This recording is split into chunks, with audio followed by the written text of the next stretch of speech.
Hay una historia que estoy seguro conoce muy bien. Una historia que va a ilustrar de manera muy interesante y de manera muy adecuada el tema que vamos a abordar hoy.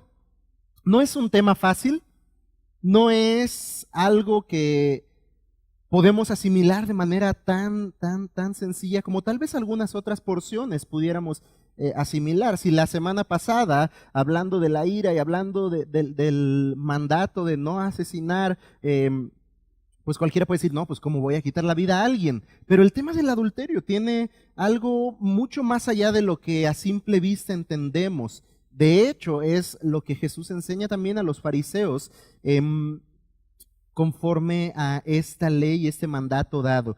Pero le decía yo que en Génesis capítulo 39 hay la historia de un hombre guapo, fuerte, de muy buen parecer, aunque no lo dice literalmente ahí el pasaje, pero sí al leer su historia podemos darnos cuenta, un hombre inteligente, un hombre sabio, un hombre con temor de Dios. Tan solo la escritura dice que era de hermoso semblante y bella presencia. No busque a nadie con estas características aquí en el edificio, no porque no lo haya, pero este es el hombre que relata el capítulo 39 de Génesis, el cual es llamado José. Conoce muy bien esta historia. José llega a la casa de Potifar, uno de los siervos del faraón en Egipto. Es un hombre de poder, es un hombre de autoridad, es un hombre con dominio, es un hombre con riquezas, es un hombre al cual otros sirven, como es el caso de José. José llega siendo un servidor a la casa de Potifar. Con ese hermoso semblante, como lo describe la escritura, viene a escena la esposa de su amo, la esposa de Potifar, quien insistentemente, no uno, no dos, sino cada día insistía a José para que tuviera relaciones sexuales con él. No estaba perdida, pues era un hombre guapo, dice la escritura. Seguro que ella tampoco era de un aspecto horroroso. Y ahí estaba esta mujer, procurando acostarse con José, procurando tener relaciones con José. Pero dice el versículo 8 del capítulo 39 que él no quiso. Él se rehusó a tener relaciones con ella. ¿Por qué razón? ¿Por qué él, si estaba solo en la casa de Potifar, si tenía autoridad, él pudiera haber dicho en la autoridad que tenía, todos los que se encuentran en esta habitación la abandonan, me dejan solo, y podía haber tomado las libertades que él quisiera? Pues todo, absolutamente todo, y aún él mismo lo expresa, todo lo que estaba en la casa de Potifar le había sido puesto para que él lo administrara. Prácticamente es como si él fuera el dueño de todo lo que Potifar tenía y podía hacer con lo que Potifar había dado en sus manos lo que él quisiera. Muy similar a lo que Dios ha hecho con nosotros como mayordomos, como fieles siervos de las posesiones, del tiempo, de la vida que se nos ha sido dada. Pero en el caso de la mujer de Potifar, pues no se le habían dado estas libertades, como para que le hubiera dicho, bueno, pues no pasa nada, Potifar mi amo me puso todo bajo mi cuidado y pues ven, vamos a darte el cariño que necesitas. No, no era el caso con la mujer de Potifar. Dice en el versículo 9, no hay otro mayor que yo en la casa, y ninguna cosa me ha reservado sino a ti, por cuanto tú eres su mujer. Por cuanto tú eres su mujer. Y aquí está el principio primordial de la decisión de José. ¿Cómo pues haría yo este gran mal? Primera parte, es algo malo. No es correcto. Segunda parte, y pecaría contra Dios. José sabe, no es correcto, no debe hacerlo, y esto sería pecado contra Dios.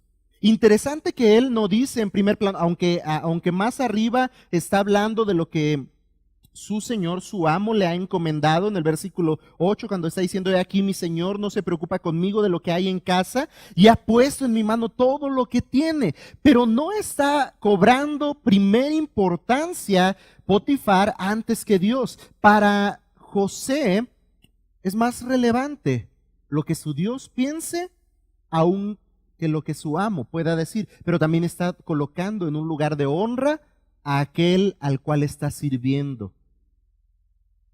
¿Qué viene después en la vida de José? Después de que otro día y otro día y otro día esta mujer insiste, José llega el momento en el que toma la determinación, ya no solamente de en palabra decir no porque no es bueno, no porque pecaría contra Dios, no porque deshonraría a aquel que sirvo, a mi amo y señor Potifar. Después de esto, él toma la determinación de salir corriendo, al punto de que incluso deja su manto en manos de esta mujer miente, José es apresado y podríamos decir, tomó la determinación, tomó una decisión firme y aún así las cosas no salieron muy bien.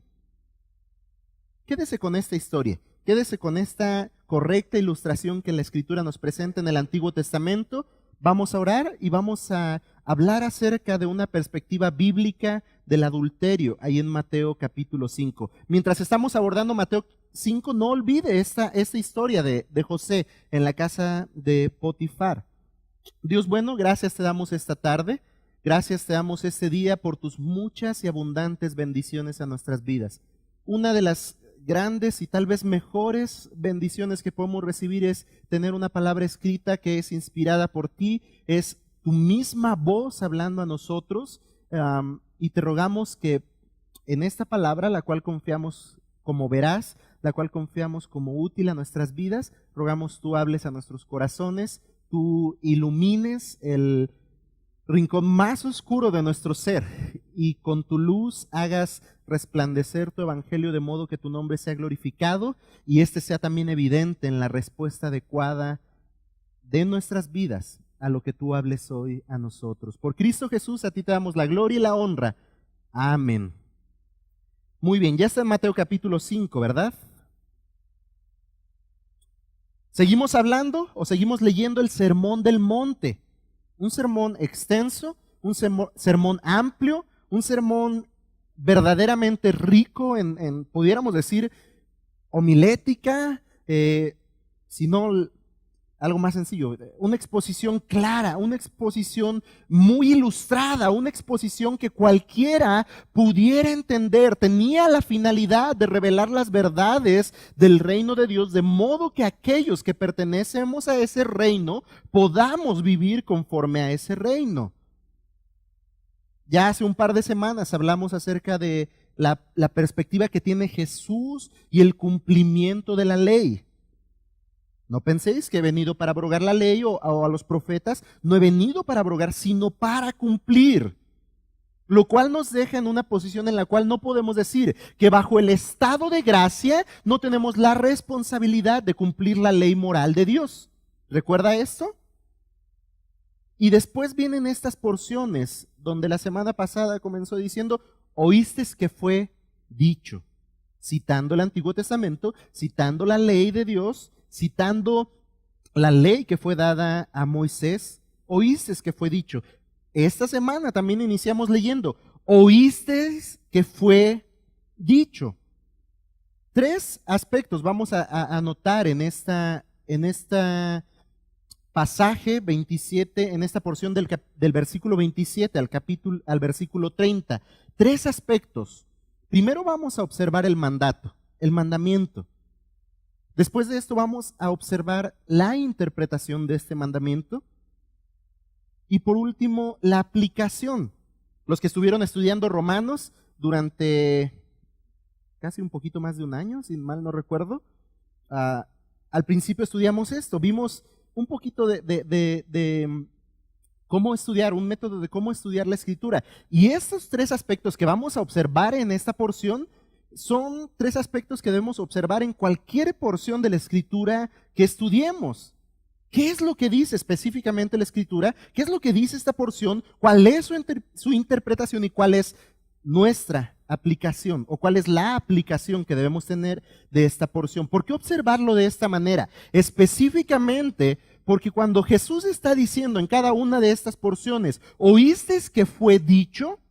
Está hablando a hombres que conocían acerca de estos aspectos, hombres que ya habían leído la ley o que habían escuchado acerca de la ley, que no les era desconocido lo que Jesús estaba hablando. Ellos sabían, oísteis que fue dicho, no cometerás adulterio.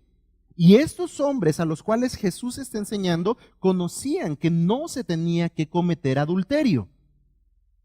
Conocían el mandamiento.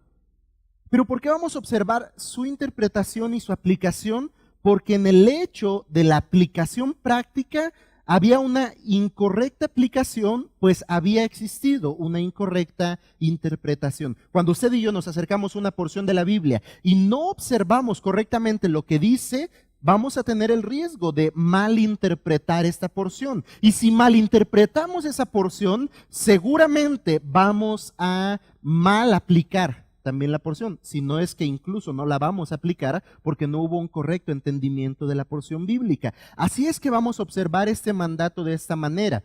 Es en Éxodo 20:14, Dios nos dijo a los hombres, no cometerás adulterio, no cometerás adulterio. Ese es el mandamiento. Lo vamos a observar lo más detenidamente que podamos, no tan amplio como quisiéramos tal vez, para que nos dé oportunidad también de ir a una correcta interpretación. Por eso llamarle como una perspectiva bíblica del adulterio. Pudiéramos hacer un consenso aquí, una charla, una mesa redonda, y cada quien al deleite de un buen café externar su opinión acerca del adulterio. Pero de nada nos serviría tener una perspectiva humana y personal del adulterio, sino que necesitamos la perspectiva bíblica para, en una correcta interpretación, también aplicar correctamente en obediencia lo que Dios nos dice acerca de este tema. Y lo primero que debemos pensar es, ¿qué es el adulterio? Piense ahí, ¿qué es el adulterio? Formule ahí en su mente una definición de adulterio. ¿Ya la tiene?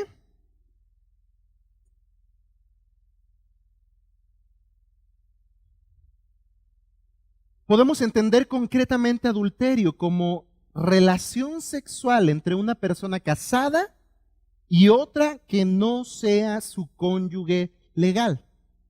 Una relación sexual entre una persona casada y otra que no sea su cónyuge legal. Esto incluye que la otra persona no necesariamente tiene que ser casada. Con que uno de los dos que se involucran en una relación íntima sexual sea casado, ya están cometiendo adulterio. En términos generales, de manera concreta, de esta manera podemos entender el adulterio. Una relación íntima sexual entre dos personas donde una de las dos mínimo está casada. En una mala interpretación incluso del adulterio, algunos podrían pensar, no, es que aquella o aquel no están casados, aquel o aquella es soltero. No, eso también sigue siendo adulterio. Este es el séptimo de los mandamientos en el Decálogo que nos expresa ahí Éxodo en el capítulo 20.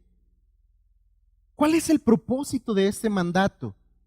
¿Por qué Dios habría específicamente que decir a los hombres, no cometerás adulterio? ¿Por qué usted le dice a su hijo, no te vayas a comer la comida antes de que venga toda la familia?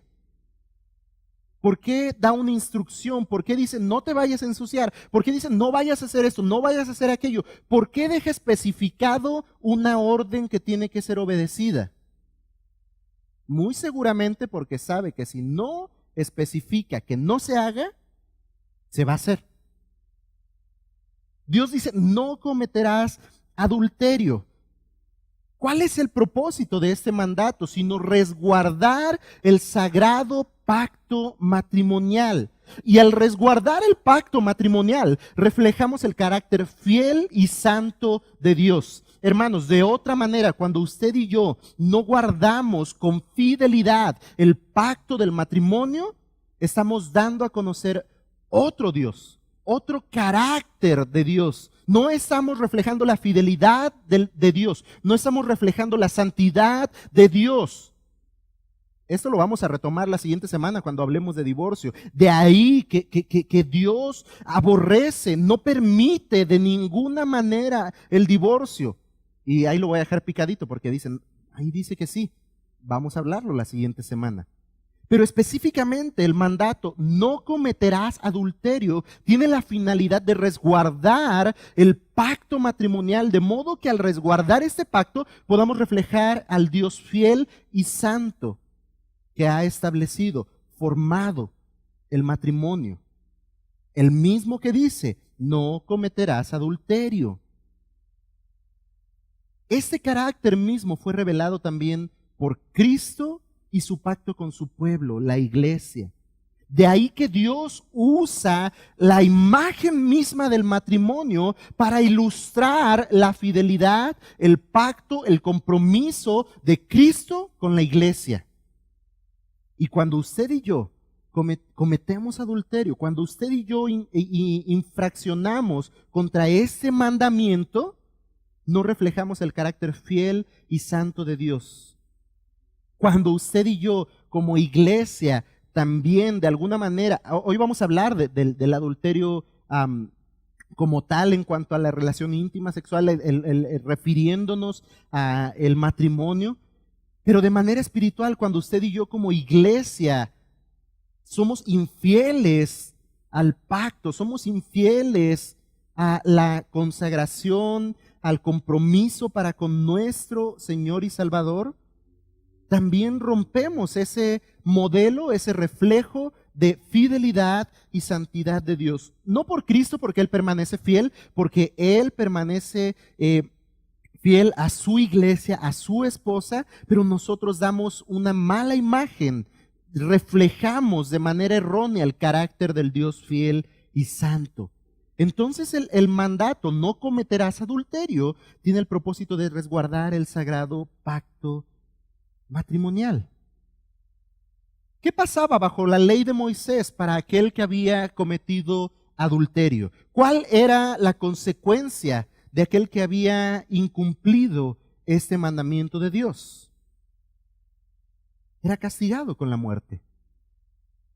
Levítico 20:10 dice, si un hombre cometiera adulterio con la mujer de su prójimo, el adúltero y la adúltera indefectiblemente serán muertos. Deuteronomio 22:22 dice, si fuere sorprendido alguno acostado con una mujer casada con marido, ambos morirán. El hombre que se acostó con la mujer y la mujer también. Así quitarás el mal de Israel. Esa era la ley de Dios, este era el mandato de Dios, esta era la consecuencia por desobedecer a esta ley. Algunos dicen, ¿por qué Dios permitía muerte en el Antiguo Testamento? Porque ahí habla de que mató y mató y mató. Aquí no dice que mató, ahí dice que el que desobedeció la ley, el que incumplió la ley, acarreó para sí una consecuencia y esa consecuencia fue muerte. El adulterio, como cualquier otro pecado, corrompe la imagen que los creyentes debemos reflejar del carácter de Dios. Todo mandato es dado para que sea cumplido. Todo mandato ha sido dado para ser cumplido. Estoy seguro que si usted deja una orden en casa, lo que espera es que se cumpla. Si no, no diría nada. Pero tras el incumplimiento, los mandatos de Dios demandan un justo pago. Por todo pecado del hombre, la paga es muerte, dice la Escritura. Esto no ha cambiado. Tal vez pudiéramos decir, gracias a Dios que como en el Antiguo Testamento ya no somos sacados a las afueras de la ciudad, expuestos como adúlteros y apedreados hasta la muerte. La realidad es que no ha cambiado la sentencia por incumplimiento de este pecado. Si bien en práctica no literalmente nos van a tirar de pedradas hasta que vean que ya no respiremos, pero la demanda justa de la ley de Dios sigue siendo: el que ha adulterado, el que ha pecado, merece la muerte. Esto no ha cambiado. El carácter justo de Dios no ha cambiado ni cambiará, hermano. No porque sea el más guapo, no porque sea el más adinerado, no porque sea el más influyente. Espere que el carácter de Dios cambie para con usted, y cuando incumpla la ley de Dios, usted diga: es que yo soy bueno y Dios me va a perdonar. No. La demanda justa de Dios para el que incumple la ley es que reciba lo justo como pago por su falta. Sus demandas justas y santas aún dicen que el pecador merece la muerte. Por cuanto todos pecaron, dice la Escritura en la carta a los Romanos, están destituidos de la gloria de Dios. Todos hemos pecado y por tanto todos merecemos la muerte. Decía yo, en la ejecución de la ley, no seremos sacados afuera de la ciudad, asesinados a pedradas. Pero esa exigencia de la ley de Dios sigue siendo la misma. El infractor debe pagar. El que ha pecado debe morir. Merece la muerte. Sigue siendo la misma demanda de la ley de Dios. Pudiéramos parar aquí, orar a Dios y decir: he entendido, Señor. Si he cometido adulterio, merezco pagar mi culpa. Aquí podemos entender ya con estas pocas palabras de esta porción la gravedad de infringir esta ley. Aquí tendríamos ya la oportunidad de la gracia de Dios para decir: Señor, perdóname, entiendo la gravedad de este pecado, sé que merezco la muerte, perdóname y líbrame de la consecuencia de mi pecado por tu gracia. Pudiéramos parar aquí, mas vamos a observar la interpretación de este mandato. Así es como la ley nos revela nuestra necesidad de un Salvador. La necesidad de la justicia que por nosotros mismos no tenemos. Ese es el propósito mismo de la ley. Al darnos cuenta que no podemos cumplir la ley, esta nos orilla, nos lleva urgentemente a la necesidad de un Salvador. No adulterarás. Es una ley divina. No es un invento de hombres anticuados y religiosos que dicen coartar la libertad de aquel que en su expresión sexual puede hacer de su vida lo que bien le plazca. No, no estamos hablando de eso, estamos hablando de una ley establecida por Dios, una ley divina, donde está diciendo, con fin de resguardar el pacto matrimonial y con esto mismo el carácter reflejado de Dios: no adulterarás. Es una ley divina. Al incumplirla, somos infractores y estamos así también en contra del carácter santo de Dios. Por eso el mandato es: no adulterarás. Este es el mandato específico. Tiene que ver, sí, específicamente con la relación íntima sexual entre dos, que de entre ellos mínimo uno esté casado o ambos estén casados. Rompen, adulteran el pacto matrimonial. Esto está fuera de orden. Podrá decir la sociedad, el mundo en el que vivimos, mil y un cosas argumentando a favor de actos que a la luz de la Escritura son depravados, son inaceptables delante de Dios. Y podrá argumentar diciendo: es bueno, está bien, mientras estén en común acuerdo, no pasa nada. Y hay incluso modas y tendencias y prácticas aún más aberrantes dentro de esta infracción, donde tomando como un acuerdo el esposo y la esposa, los dos salen a dar libertad, supuesta libertad a su sexualidad, conocer personas y así disfrutar de una vida sexual libre. Esto no es un principio bíblico. Esto no es grato delante de Dios. Esto es aborrecido delante de Dios. A esto Dios le llama adulterio. Y al que adultera le es establecida una sentencia por la culpa de su pecado, como en cualquier otro pecado. El que ha pecado merece muerte. La paga del pecado, dice la Escritura, es muerte. Ahora, ¿por qué observar una correcta interpretación de este mandamiento? Si bien aquí pudiéramos decir, está más que claro, está entendido, no adulterar, no tener relaciones sexuales con otro que es casado o con otra que es casada, o no tener yo relaciones sexuales con alguien más que no sea mi pareja, estando yo casado.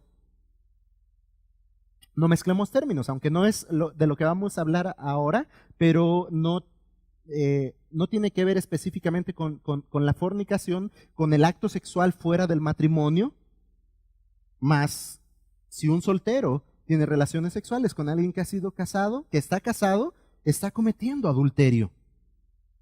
Y el mandato específico es, no lo hagas, no adulterarás. No rompas con la imagen gloriosa del pacto matrimonial, del diseño que Dios ha formado para que dos se unan. No existía en el Antiguo Testamento el registro civil. ¿Sí sabía eso? Dos que se casaban no tenían que ir y firmar un papel para constatar que estaban matrimoniados. Hoy es una responsabilidad civil del creyente a obedecer a esta ley y también ir y firmar un pacto escrito. Pero el pacto que unía a ambas personas era la relación íntima sexual. De modo que teniendo relación íntima sexual con otro que no era su esposo o su esposa, estaba rompiendo con este pacto, estaba quebrantando este pacto, estaba reflejando de Dios un carácter que no es Dios. ¿Y por qué observar una correcta interpretación? Yo le decía, porque los fariseos, si bien entendían esto, entendían que no habrían de adulterar, pero ellos se limitaban al hecho de la práctica o del acto externo, del acto sexual, para decir, hemos cumplido la ley, no hemos adulterado. Versículo 28. Ya dijo Jesús, oíste que fue dicho, no cometerás adulterio, pero yo os digo,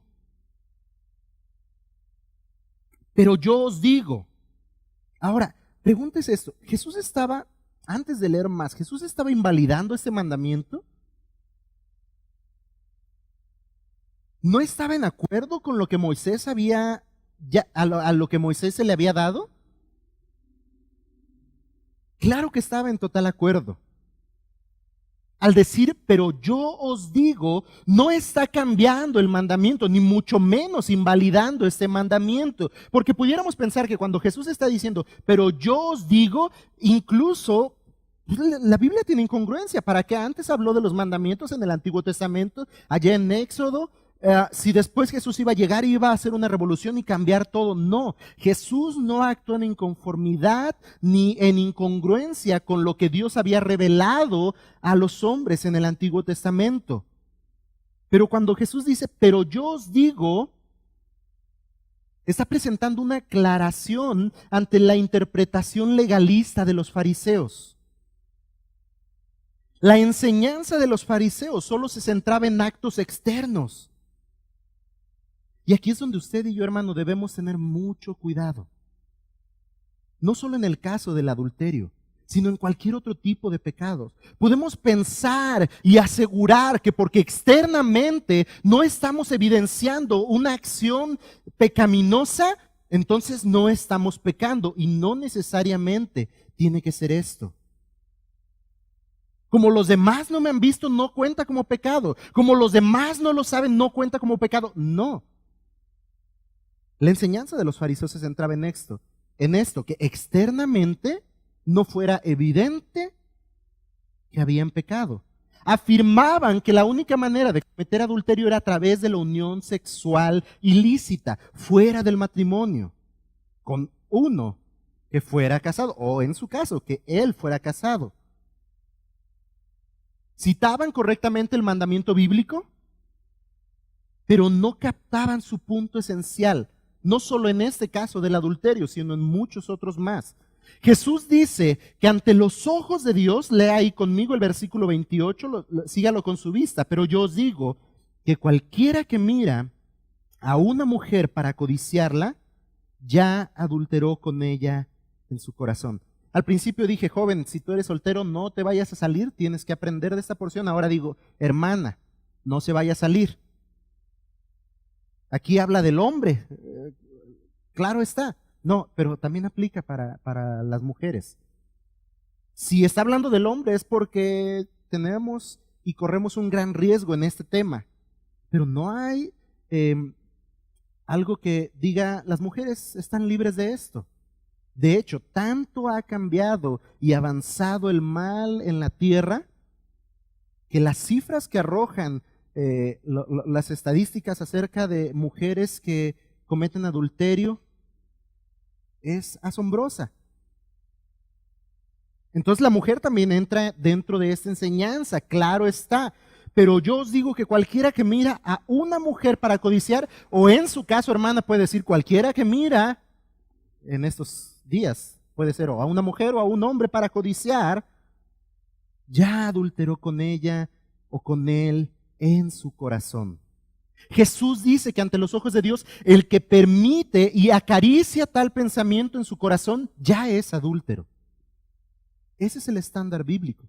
Ese es el estándar de Cristo. No solo el que comete el acto externamente, el que evidentemente o en secreto haya cometido el acto sexual que le lleva a ser etiquetado como adúltero. Esa mirada prolongada, sensual, saboreando la fantasía de una relación ilícita, indica una actitud que ofende a Dios.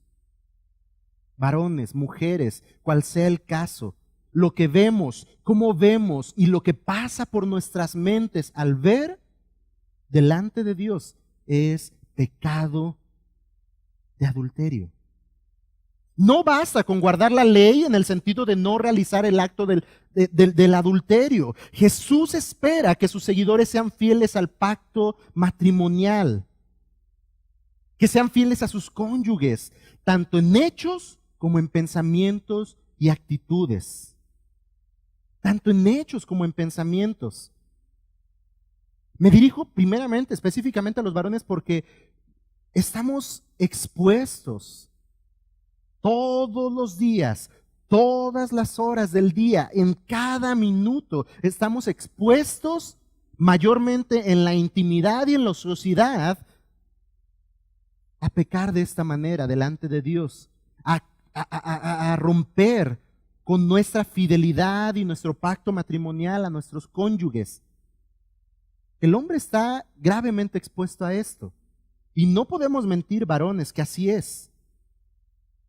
Mas no es la excepción también en las mujeres hoy en día. Pero Dios espera ser honrado, no solo en la manifestación de nuestros actos, sino en nuestros pensamientos. De ahí que debemos guardar nuestras mentes y corazones, hermanos. De ahí que debemos guardar lo que vemos, lo que permitimos que a través de nuestros ojos entre a nuestra mente y corazón. Dios merece ser honrado y glorificado por lo que hay en nuestro interior más que por lo que hay en nuestro exterior. Tal vez usted delante de su esposa, tal vez usted delante de su esposo le honra y no le falta el respeto y no habla de otras mujeres y no habla de otros hombres. Tal vez usted le honra porque nunca se ha involucrado en una relación sexual íntima con alguien más. Pero en lo secreto, en lo íntimo, en su mente, está maquinando 1001 cosas y sigue siendo la misma infracción. Y Dios dice, Jesucristo dice ahí, cualquiera que mira a una mujer para codiciarla ya adulteró con ella en su corazón. ¿Hay algún mal en la pornografía? Lo hay. ¿Hay algún mal en la manera en la que veo a la otra persona que va sobre la otra acera? Lo hay. Y Jesucristo lo llama adulterio. ¿Hay algún mal en las conversaciones que tengo con mis camaradas de confianza acerca de las mujeres de la empresa? Lo hay. Jesucristo le llama adulterio. Incluso. Y tenemos que decirlo, aunque suene feo. ¿Hay algún mal en cómo observo a la hermana que está en la iglesia y cómo le trato? Lo hay. Y Jesucristo le llama adulterio. La Escritura nos enseña a guardar nuestro corazón de la contaminación del pecado y no proveer para la satisfacción de los deseos de nuestra carne. Santiago 1:15 dice, de esos deseos, estoy leyendo la Nueva Traducción Viviente, de esos deseos nacen los actos pecaminosos y el pecado. Cuando se le deja crecer, da a luz la muerte. De esos deseos nacen los actos pecaminosos. Empieza con un deseo. Y de ahí vienen acciones pecaminosas. Y cuando éstas crecen, traen consigo la consecuencia de muerte. Gálatas 5:16 dice, digo pues, andad en el Espíritu, y la instrucción concreta acerca de dejar los actos pecaminosos dice, y no satisfagáis los deseos de la carne. Dos instrucciones claras, anda en el Espíritu, no satisfagas los deseos de la carne. Y aquí cada uno podemos estar tomando aplicaciones prácticas para nuestras vidas. Lo que vemos, lo que oímos, las conversaciones en las que nos involucramos, los lugares que visitamos, a los cuales acudimos. Cuidado con que por medio de cualquiera de estas cosas estemos proveyendo para los deseos de la carne. Cuidado. Hermanos y hermanas, digo en general porque cualquiera lo ve. Mi abuelita, durante los tiempos que llegamos a comer a su casa, después de estar en el hospital o algo, ve novelas, o mínimo es el canal pues que le agarra su televisión ahí. Hermanos, esas cosas no son buenas para nadie, mucho menos para el creyente. No edifican, no traen un alimento saludable para la mente, para el corazón. Están llenos de escenas eróticas, de sensualidad. Casi hasta podríamos decir que la televisión no es buena para nadie. Anuncian papitas y sale una mujer casi desnuda. ¿Qué tiene que ver las Sabritas con la mujer casi desnuda? Anuncian aceites y sale una mujer casi desnuda. Y podríamos decir, sí, para los hombres generan mucho contenido. Lo hacen ahora también para la mujer. Lo hacen también para la mujer.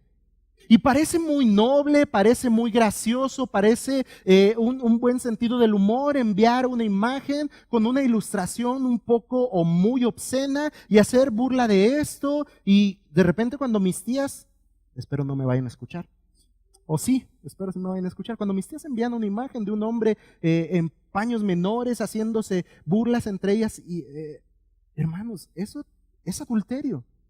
Eso es adulterio, no es un juego. No es una gracia. Hermanos, no proveamos para los deseos de la carne. Romanos 13:14 dice, sino vestíos del Señor Jesucristo y no proveáis para los deseos de la carne. Proverbios 4:23-27 dice, sobre toda cosa guardada, usted conoce esta porción, ¿qué dice? Guarda tu corazón. Sobre toda cosa guardada, guarda tu corazón, porque de él mana la vida. Aparta de ti la perversidad de la boca y aleja de ti la iniquidad de los labios. Tus ojos miren lo recto y diríjase tus párpados hacia lo que tienes delante. No recuerdo quién, pero mientras estaba estudiando y leía algunos comentarios y escuchaba algunas enseñanzas, uno de los pastores que enseñaba acerca de esto, en cuanto al acto, el pecado de adulterio, decía que por eso Dios nos ha dado dos párpados que cierran el acceso a nuestra vista. Cierre los ojos cuando los tenga que cerrar. Aparte su mirada de lo que tenga que apartar. Examina la senda de tus pies, dice Proverbios, y todos tus caminos sean rectos. No solo en pecado de adulterio, en cualquier otro tipo de pecado, la enseñanza para el creyente es que todos tus caminos sean rectos. Uy, qué santurrón, uy, qué azotado, uy, qué persinado. No, es lo que la Escritura dice, que el creyente debe vivir todos los días de su vida en rectitud. Debe marcar una clara diferencia, debe ser sal y luz en el mundo corrompido por el pecado. El creyente, dice Proverbios, no debe desviarse a la derecha ni a la izquierda. La instrucción es: aparta tu pie del mal. Aparta tu pie del mal.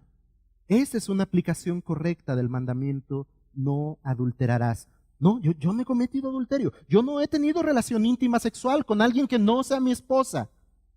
¿Pero qué ha pasado por tu mente? ¿Pero qué has permitido ver, entrar en tu mente y que haga una revolución en tu cabeza? Y a fin de cuentas te lleve a faltar a este mandamiento divino. El creyente, nosotros los hijos de Dios, debemos ocuparnos tanto de evitar el adulterio como también de los factores que pueden contribuir al adulterio. Si no edifica, no tiene sentido que lo esté viendo. Y aún más, si sé que me está exponiendo a una gran tentación que en determinado momento va a ser inevitable salir como José corriendo. ¿Qué si José hubiera dicho en el primer encuentro con la mujer de Faraón: no, un besito, mija, nomás uno, dame la manita, ya, la regó? Después no se hubiera podido detener. Después no hubiera existido una barrera moral y espiritual con la cual José hubiera podido salir corriendo y decir: no lo voy a hacer. Aunque hubiera corrido, ya había pecado. Ya había deshonrado a Dios y a aquel que servía como su Señor. Nosotros, los hijos de Dios, no solo debemos estarnos preocupando por no cometer una acción sexual que nos identifique como adúlteros, sino también eliminar los factores que puedan contribuir a que nos convirtamos en adúlteros. Pero ¿cómo haremos esto? Los fariseos no estaban observando esto. Los fariseos decían: no he tenido relación íntima sexual, no soy adúltero. Delante de Dios no podemos ocultar nada. Él conoce nuestro pensar. Él nos ve en la intimidad. Él sabe todo lo que hacemos, aun cuando podamos ocultarlo delante de todos los hombres, aun cuando incluso a nosotros mismos tratemos de engañarnos. Hermano, y si hoy el peso de nuestro pecado está cayendo sobre nosotros, glorifique a Dios, arrepiéntase de su pecado, clame a Él, corra a Él y permita que su gracia obre para bien de su vida y para gloria de su nombre. De manera práctica, ¿cómo lo haremos? Vamos a terminar con la aplicación entonces de este mandato. Dice el versículo 29. Léalo en voz alta, por favor, junto conmigo. Versículo 29 y 30. ¿Está listo? Aplicación práctica. Dice el versículo 29, leemos juntos. Por tanto,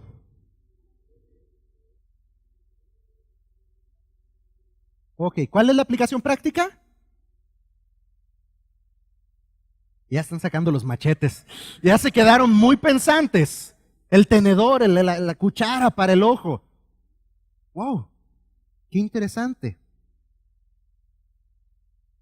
Por tanto, está uniendo esta idea. Lo que Jesús está diciendo, el mandato es: no adulterarás. Pero yo os digo, el precepto, el estándar bíblico, el estándar divino es: no solo no cometerás el acto sexual que te hace identificarte como un adúltero, sino no permitirás que por tu mente, por tus ojos, por tu corazón atraviese pensamiento alguno que te haga también adulterar en tu corazón. Por tanto, y Jesús les dice: sácate el ojo y móchate la mano. Claro debe ser que Jesús no nos está llamando a efectuar de manera literal estos actos externos. Descanse un poquito. no nos está llamando específicamente a acatar esto de manera literal.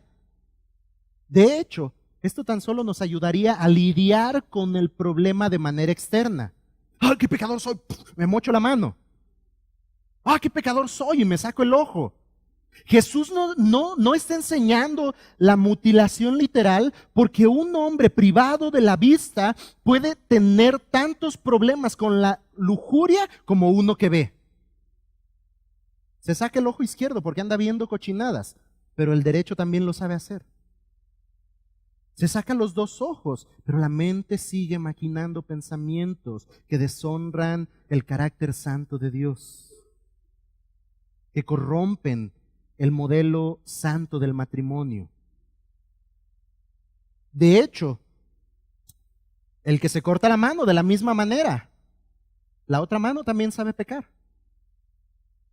Y si no, los pies también lo sabrán. Y cualquier otra parte del cuerpo.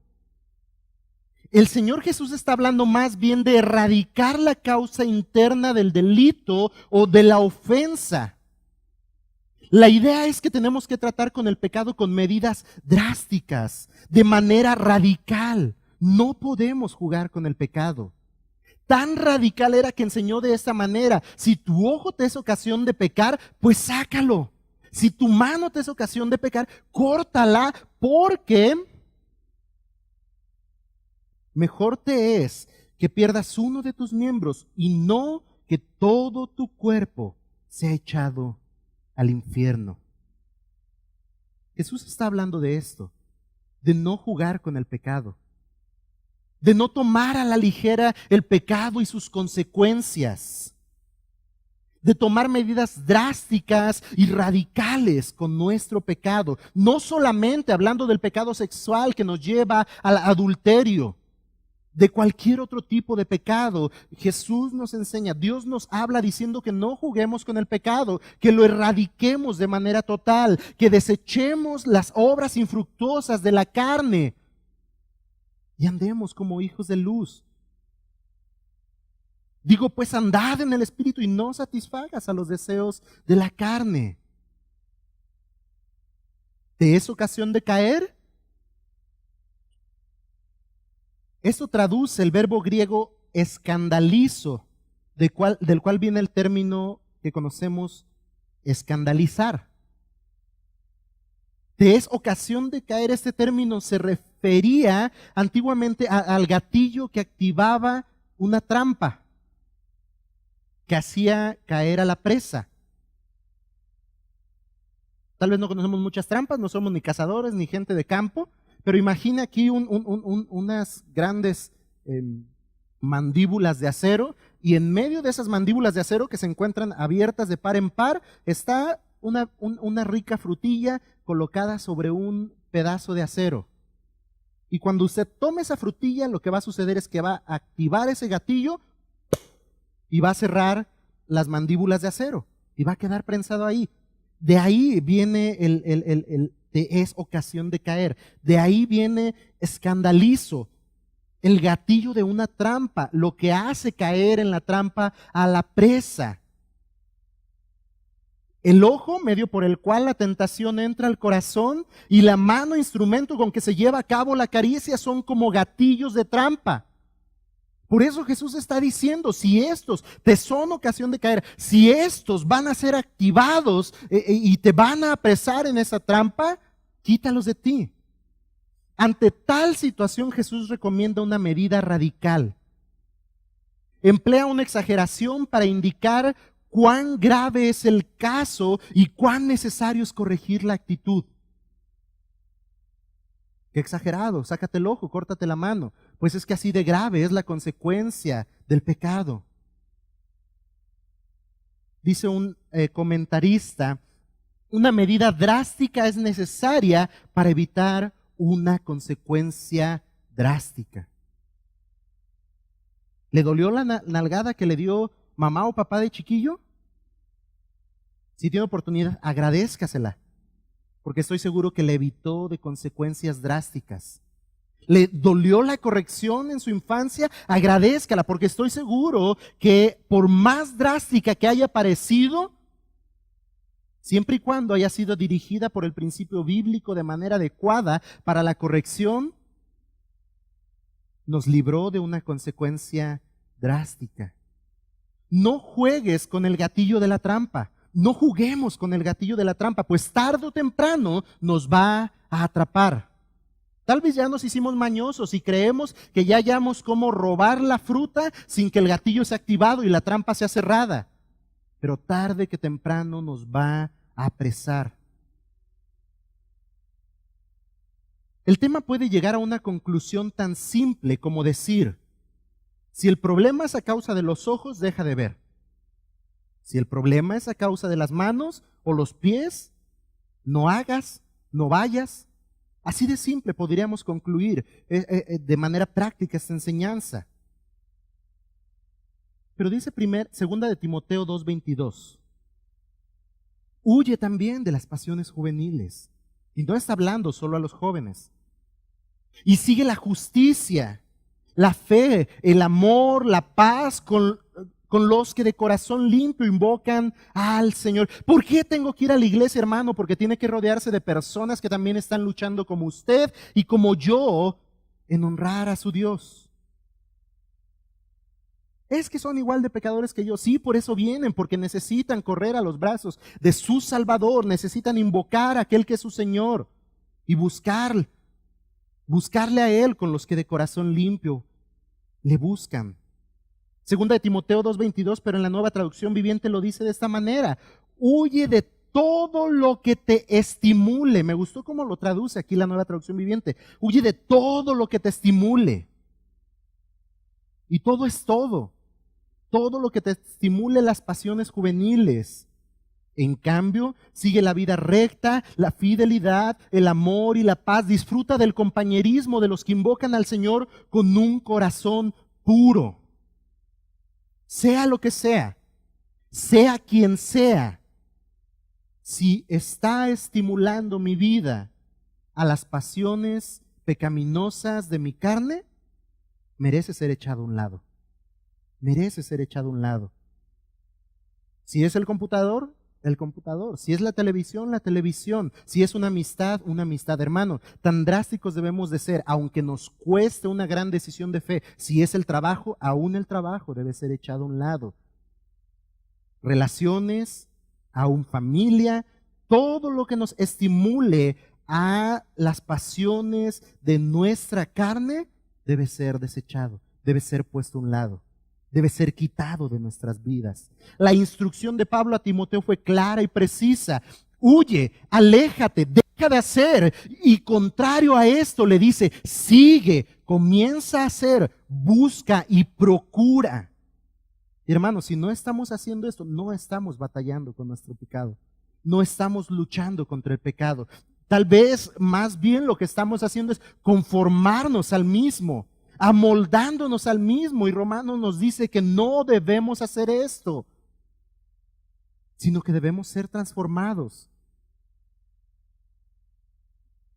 El pecado necesita un trato serio, hermano. Un trato serio y radical. Jesús en la cruz del Calvario trató el pecado de manera seria y radical. Algunos ilustran el sacrificio de Cristo como una charla, como un trato con el enemigo, como si Jesús estuviera diciendo, por estos que están aquí, por estos pecadores, ¿qué me das? ¿Cuánto puedo darte? No existió tal trato. Jesús exhibió públicamente las potestades. Jesús venció en la cruz del Calvario el pecado. Jesús no entabló ninguna conversación para generar un trato con el maligno. Él simplemente dio su vida para que tu pecado y mi pecado fueran redimidos, para que tu vida y mi vida fueran compradas por precio de sangre y fueran libertadas del pecado y de su consecuencia. ¿Quién era Satanás para que Jesús llegara y dijera, ¿me das a estos? No. Jesús trató seria y radicalmente con el pecado. Teniendo en cuenta la perspectiva bíblica del adulterio, la correcta perspectiva bíblica, cualquiera de nosotros, hermanos, y no podemos mentir, podemos evaluarnos como culpables de este pecado. Gloria a Dios por quien se ha encontrado tal vez todos los días de su vida en victoria en esta situación. Pero creo yo que todos nosotros podemos identificarnos y evaluarnos como culpables ante este pecado. Todos nosotros, sin excepción alguna, a la luz de la verdad bíblica, somos pecadores. Si no de adulterio, de alguna otra cosa más, pero somos pecadores. Y como culpables, cargando este cuerpo de culpa y de maldad, no merecemos más que ser echados al infierno. Nuestros actos no nos proveen la justicia necesaria para acceder al reino de los cielos. Los fariseos, los hombres religiosos de la época donde Jesús está enseñando el sermón del monte, podían decir: yo no he tenido relación sexual íntima con otra que no sea mi mujer, soy libre de culpa. Pero no era así. Todos somos pecadores. Nuestros actos no nos proveen la justicia necesaria para permanecer y pertenecer en el reino de los cielos. Aun si cortáramos físicamente nuestros miembros, no podemos alcanzar por nosotros mismos la justicia que demanda el reino de Dios. Jesús dice ahí en el último versículo: mejor te es que pierdas uno de tus miembros y no que todo tu cuerpo sea echado al infierno. Pero hermanos, aun si mutiláramos nuestro cuerpo, este acto no nos da la justicia necesaria para acceder al reino de Dios. Por eso es que Cristo es necesario para todo hombre.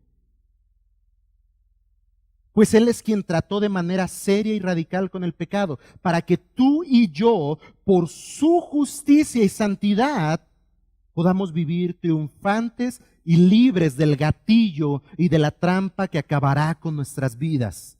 Porque Él pagó, porque Él se presentó como injusto, siendo justo, para llevarnos a nosotros delante de Dios. Jesús apeló en esta porción más al corazón del hombre que a los actos externos. Entonces, hermanos, es necesario, si Jesús apeló más al corazón que a los actos externos, es necesario que los afectos del corazón del hombre cambien. Y aquí le invito a que piense en esto. Hermanos, si hemos pecado, hermanos, si hemos infraccionado la ley de Dios, si hemos adulterado, si hemos violado el pacto sagrado del matrimonio, o si hemos pecado de cualquier otra manera delante de Dios,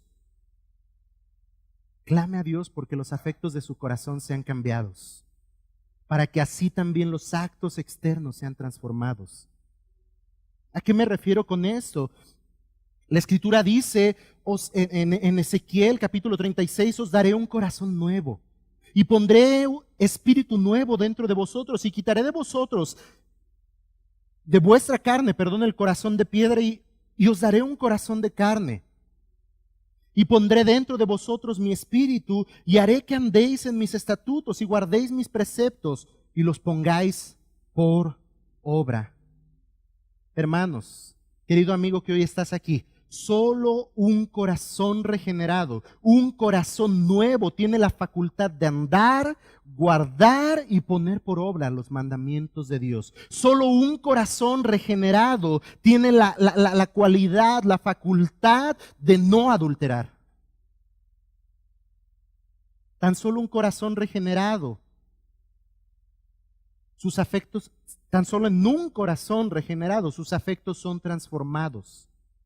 De modo que dejará de amar aquello que su carne tanto anhela a medida que ama más y más con toda su alma, mente y corazón a aquel que dio su vida por amor, aquel que compró su vida por amor, aquel que pagó por el precio de su pecado.